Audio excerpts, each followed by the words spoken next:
Hi, I'm Tim Rubble, and welcome to another Adventure Athlete how-to and product reviews. Today I'm going to talk about the NICECNC Shifter for the KTM 890, 790 platform. Bought this with my own money. I happened to get this one off of Amazon, but I did reach out to NICE to become an affiliate for them. I think their products are great and they give a good value. I'll leave the link to my Amazon store and the NICECNC page for all that they carry. But shifter is nice. I ended up with the brake pedal first, and then I thought, well, I kind of like the bling of the orange on it, so I'll go ahead and get this shifter. It has 3 positions on it, and I have it in the closest position to me. I just happen to like that a little more. And you can see right here that this is an add-on piece. So it can be short like the stock shifter, and here's the stock shifter for reference.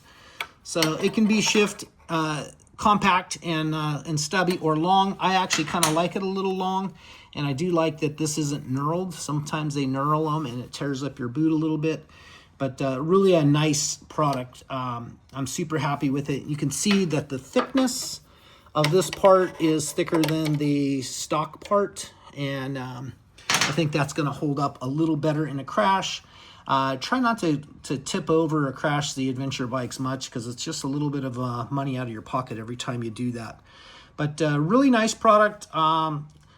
In the past, I've ordered them from NICECNC directly, and it takes about a week to get here, and then Amazon's got them in stock and they get here in about 2 days. Sometimes the NICE page has a little better pricing than straight out Amazon. So go back and forth and see which one works for you. If you have questions and comments on this, please feel free to hit me up down below. That's going to be it for now. I'm Tim Rubble, and I'll catch you here next time.